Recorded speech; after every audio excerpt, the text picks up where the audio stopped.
الحمد للہ الذی وکفى وسلام علی عباده الذین اصطفى اما بعد بسم اللہ الرحمن الرحیم.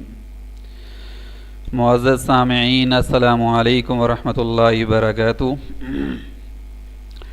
میرا نام عابد عزیز ہے اور سب سے پہلے میں آپ سب حضرات کو ہمارے یوٹیوب چینل قرآن ٹیوٹرنگ پر خوش آمدید کہتا ہوں. ہمارے اس ادارے qurantutoring.com کا بڑی ہی بڑی دیر سے ایک یہ دیرینہ خواہش تھی کہ ایک ایسا سلسلہ شروع کیا جائے کہ جس میں قرآن مجید کے معنی و مطالب سمجھنے میں ہمارے جو حضرات ہیں ان کو سمجھنے میں آسانی ہو. تو اسی سلسلے میں یہ ایک درس قرآن کا سلسلہ شروع کیا گیا ہے. اس میں جس کا آغاز انشاءاللہ آج سے ہم کر رہے ہیں، اور اس کا مقصد یہ ہے کہ قرآن مجید کی تعلیمات، قرآن مجید کے معنی و مطالب صحیح وہ آپ حضرات تک پہنچائے جا سکیں.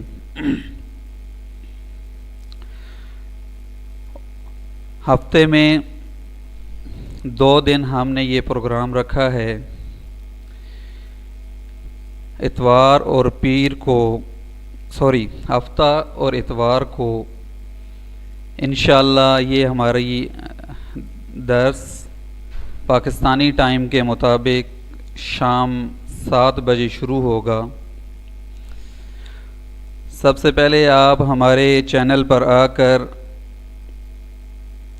اس کو ضرور جوائن کریں اور ہمارے چینل کو سبسکرائب بھی کر لیں تاکہ ہر نئے آنے والے درس آپ تک پہنچ سکے. اس کے علاوہ اقرا.com پر مکمل تجوید کورس، تفسیر قرآن، ناظرہ قرآن مجید کی باقاعدہ کلاسیں بھی لی جاتی ہیں. آپ ہماری ویب سائٹ پر آ کر ہماری ویب سائٹ qurantutoring.com پر خود کو رجسٹر کر سکتے ہیں. تو معزز سامعین، آج سے ہم اس درس کا باقاعدہ آغاز کرتے ہیں. سب سے پہلے ہم سورۃ الفاتحہ سے شروع کریں گے. سورۃ الفاتحہ کو، جو کہ ہمارے قرآن مجید کی سب سے پہلی سورت ہے، اس کو بہت ساری فضیلتیں اور خصوصیات حاصل ہیں. قرآن مجید بھی اسی سے شروع ہوتا ہے اور نماز بھی اسی سے شروع ہوتی ہے،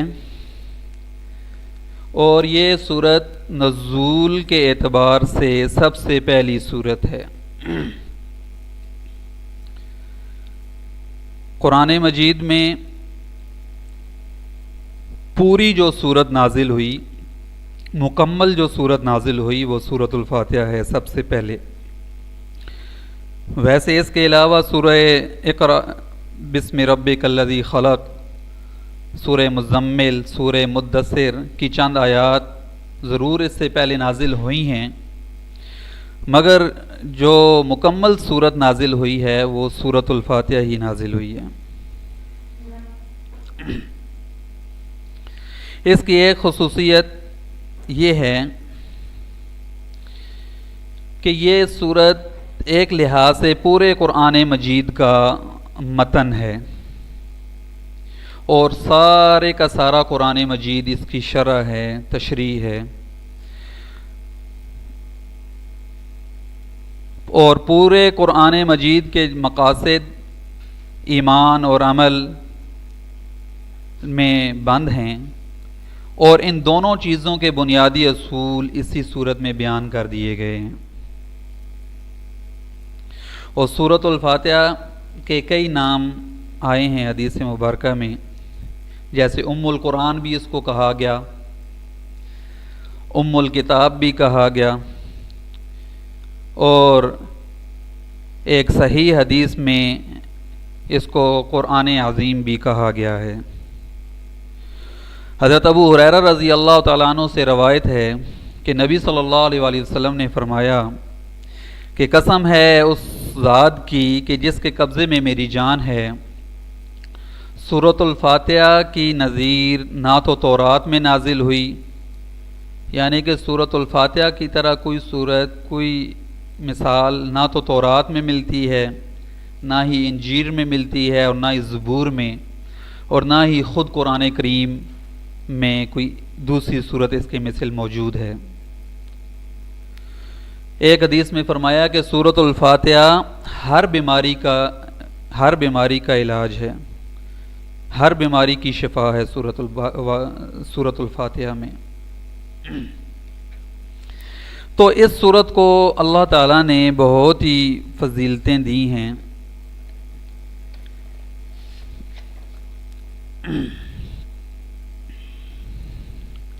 تو ابھی ہم ترجمہ سب سے پہلے پڑھیں گے، اور اس کے بعد جو ضروری تشریح ہوگی انشاءاللہ وہ میں کر دوں گا۔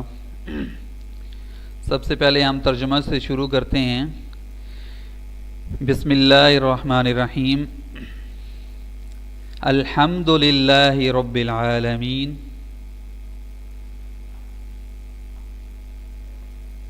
بسم اللہ الرحمن الرحیم، میں شروع کرتا ہوں اللہ تعالیٰ کے نام سے کہ جو بڑے ہی مہربان اور نہایت ہی رحم والے ہیں۔ اس بسم اللہ کے بارے میں چند باتیں کہ ہر کام شروع کرنے سے پہلے بسم اللہ پڑھنے کا حکم دیا گیا ہے کہ ہر اچھا کام کرنے سے پہلے بسم اللہ پڑھنا سنت ہے۔ تو اس لیے سب سے پہلے سورت کی ابتدا بھی اللہ تعالیٰ نے بسم اللہ سے کی ہے، اور یہ بسم اللہ قرآن مجید کی ایک مستقل آیت ہے، اور سورہ نمل میں یہ آیت 2 مرتبہ ذکر ہوئی ہے۔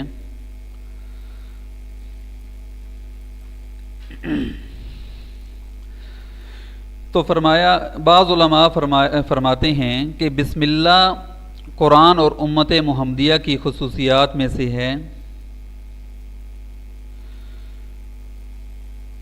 تو بعض روایات میں ان حضرت صلی اللہ علیہ وسلم بھی ابتدا میں ہر کام کو اللہ کے نام سے شروع کرتے تھے، جیسے بسمک اللہم کہتے اور لکھتے تھے۔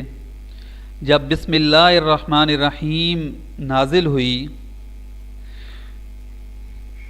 تو آپ صلی اللہ علیہ وآلہ وسلم نے انہی کو اختیار فرما لیا، اور ہمیشہ کے لیے یہ سنت جاری ہو گئی۔ اور قرآن مجید میں بھی جا بجا اس کی ہدایت ہے کہ ہر کام اللہ کے نام سے شروع کیا جائے، اور نبی صلی اللہ علیہ وسلم نے فرمایا کہ ہر اچھا کام جو بسم اللہ الرحمن الرحیم سے شروع نہ کیا جائے وہ بے برکت ہوتا ہے، یعنی جس کام کے شروع میں بسم اللہ نہیں پڑھی جائے گی وہ بے برکت ہوگا، اس میں کوئی برکت نہیں ہوگی۔ ایک اور حدیث میں آپ صلی اللہ علیہ وسلم نے فرمایا کہ جب گھر کا دروازہ بند کرو تو بسم اللہ الرحمن الرحیم کہو، جب چراغ کو بجھاؤ یعنی کوئی لائٹ بند کرو تو اس وقت بھی بسم اللہ کہو، برتن کو جب ڈھانپنے لگو تو اس وقت بھی بسم اللہ کرو، اور جب آپ کوئی کھانا کھائیں تو اس وقت بھی آپ بسم اللہ الرحمن الرحیم پڑھیں، اور وضو کرنے سے پہلے بسم اللہ پڑھیں، یعنی ہر کام کرنے سے، پانی پینے سے پہلے بسم اللہ پڑھیں، سواری پر سوار ہو رہے ہیں اس سے پہلے بسم اللہ پڑھیں، یعنی کہ ہر کام کرنے سے پہلے بسم اللہ الرحمن الرحیم پڑھنے کی ہدایت کی گئی ہے۔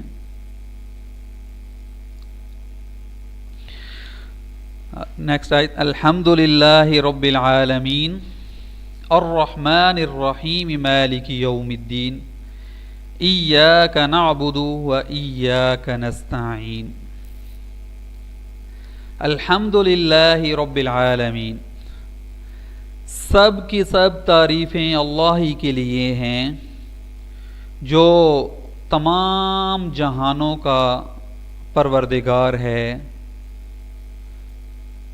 مالک رب ہے۔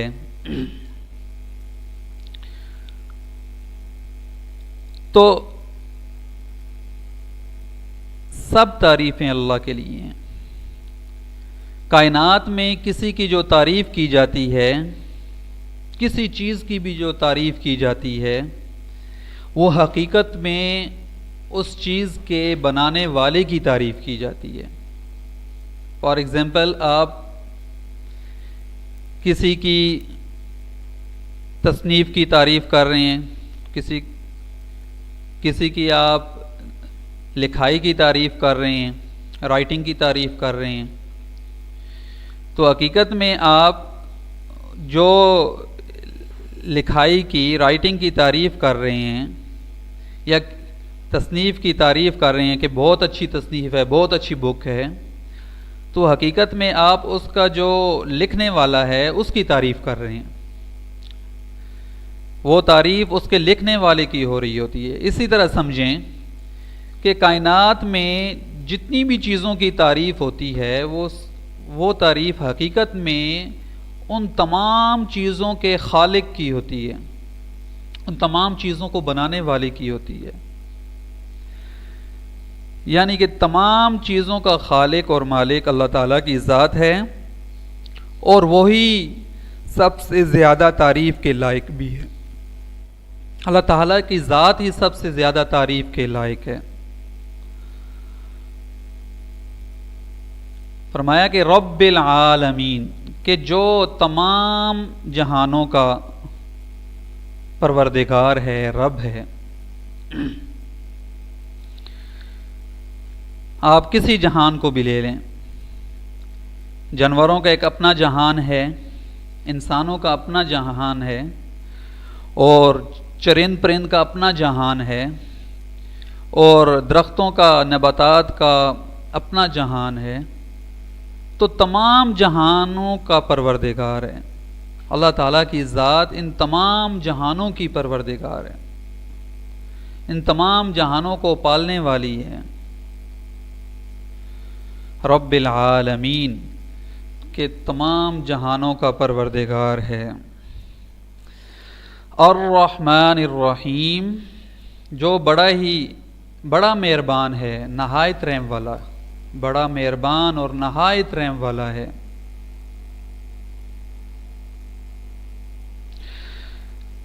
الرحمن، نہایت رحم، بڑا ہی مہربان۔ عربی کے قاعدے میں رحمان کے معنی ہے کہ وہ ذات کہ جس کی رحمت بہت وسیع ہو، یعنی اس رحمت کا فائدہ سب کو پہنچتا ہو، اور رحیم کے معنی وہ ذات کہ جس کی رحمت بہت زیادہ انوویٹو ہو،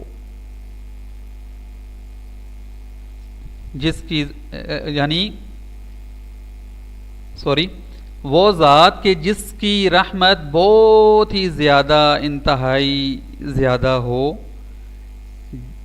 یعنی جس پر مکمل طور پر رحمت ہو۔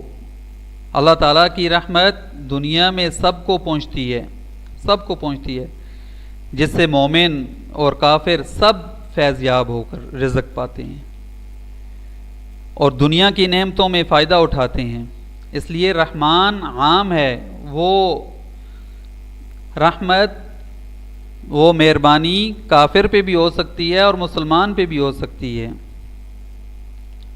اور رحیم جو ہے یہ خاص ہے، یہ صرف اور صرف رحمت، یہ مسلمانوں پہ ہوگی، قیامت والے دن بھی مسلمانوں پہ ہوگی، اس سے کافر محروم رہیں گے۔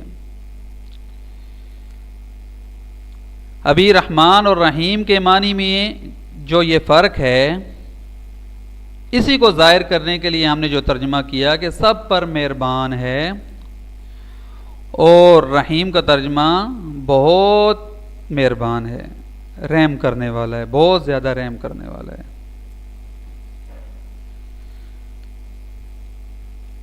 مالک یوم الدین، روز جزا کا مالک ہے۔ مالک ایک تو مالک عارضی مالک ہوتا ہے کہ دنیا میں اللہ تعالیٰ نے ہمیں چیزوں کا مالک بنا دیا، کوئی گاڑی کا مالک ہے، کوئی پراپرٹی کا مالک ہے، کوئی کس چیز کا مالک ہے، مگر یہ ساری ملکیت عارضی ہے، یہ ایک وقت مقررہ تک کے لیے ہے، اور اللہ تعالیٰ ہر چیز کا مالک ہے، ہر چیز کا مالک ہے۔ جو اللہ نے ہمیں جو چیزیں دی، عطا کی ہیں، ہمیں مالک بنایا، اس کا مالک بھی اللہ تعالیٰ ہے۔ تو یہ جو ہمیں ملکیت دی گئی، یہ عارضی طور پہ دی گئی، ایک وقت مقررہ کے لیے دی گئی، تو اللہ تعالیٰ دائمی مالک ہے، ہمیشہ سے مالک ہے۔ مالک یوم الدین، مالک ہے روز جزا کا، یعنی قیامت کے دن کا اللہ تعالیٰ مالک ہے، قیامت کے دن کا مالک ہے۔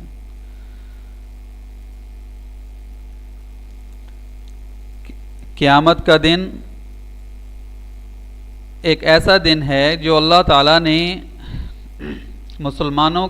انسانوں کے لیے ایک، اور مخلوق کے لیے، انسانوں جن کے لیے ایک حساب کتاب کا دن رکھا ہے کہ اس دن اللہ تعالیٰ ہمارے اعمال کا حساب کتاب کریں گے اور جزا و سزا دیں گے۔ جن کے اچھے اعمال ہوں گے ان کو اچھی جزا ملے گی، اور جن کے برے اعمال ہوں گے ان کے لیے اللہ تعالیٰ نے جہنم تیار کر رکھی ہے۔ تو یہ قیامت کا دن ہے، مالک یوم الدین، اللہ تعالیٰ قیامت کا دن کا مالک ہے۔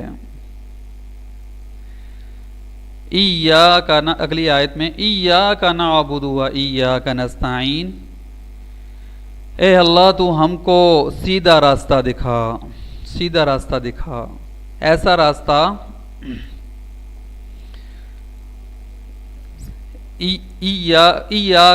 سوری ترجمے میں مسٹیک ہوئی، اس کو دوبارہ دیکھیں۔ ایاک نعبد و ایاک نستعین، ہم تیری ہی عبادت کرتے ہیں اور تجھ ہی سے مدد مانگتے ہیں، اور تجھ ہی سے مدد مانگتے ہیں۔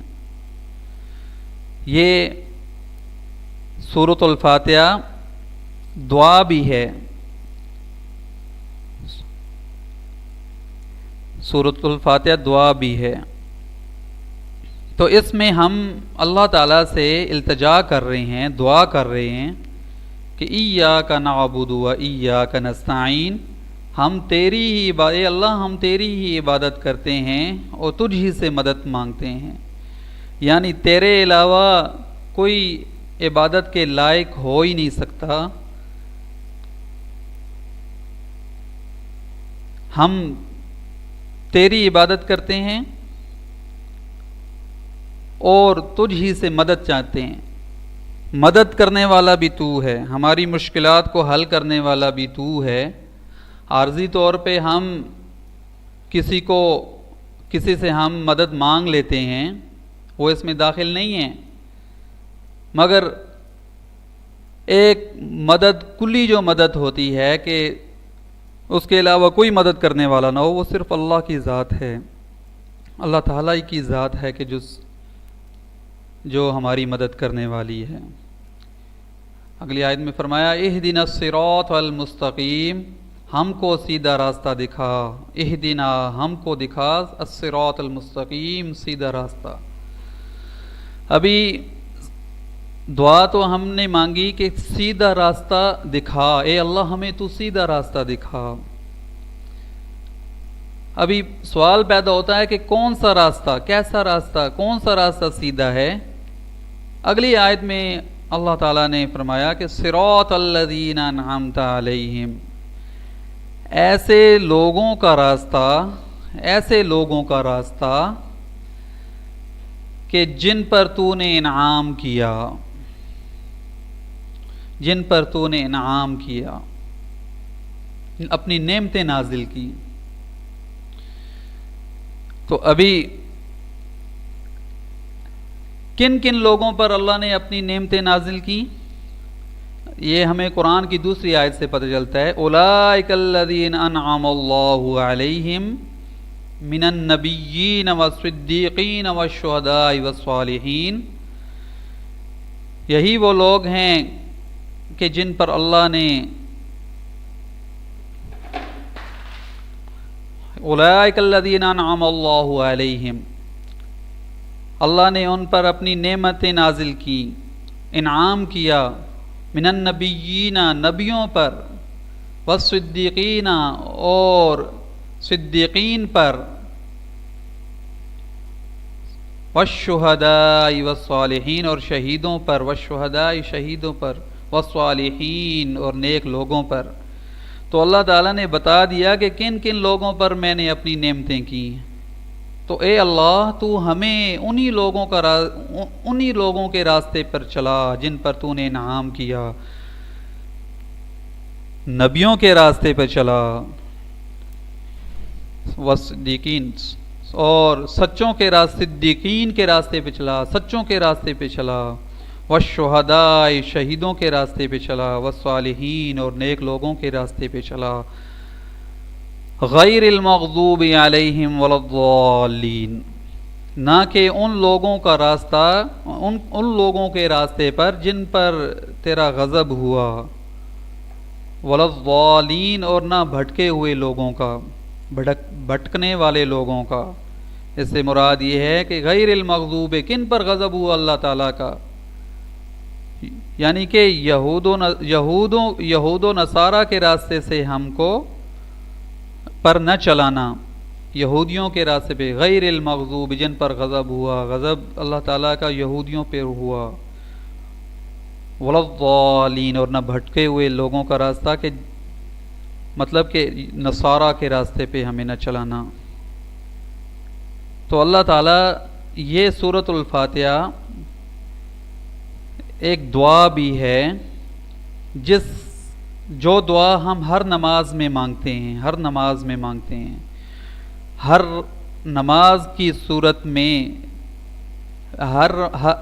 ہر نماز کی رکعت میں ہم سورۃ الفاتحہ یہ دعا مانگتے ہیں۔ تو اللہ تعالیٰ سے دعا ہے کہ اللہ تعالیٰ ہمیں اس پر عمل کرنے کی توفیق عطا فرمائے، اور ہمیں قرآن مجید کو صحیح معنوں میں سیکھ کر اس پر عمل کرنے کی توفیق عطا فرمائے۔ تو جی ہمارا یہ درس آج کا ختم ہوا۔ تو آپ حضرات سے درخواست ہے کہ اگر کسی بھائی کا کوئی کویسچن ہو تو وہ کومنٹس میں جا کر کویسچن کر سکتا ہے، تو انشاءاللہ اس کا نیکسٹ کلاس میں اس کا جواب دے دیا جائے گا، یا بعد میں جیسے ہی ہمیں وہ کویسچن آپ کا موصول ہوگا تو ہم اس کا آنسر آپ کو دے دیں گے۔ تب تک کے لیے السلام علیکم ورحمۃ اللہ وبرکاتہ۔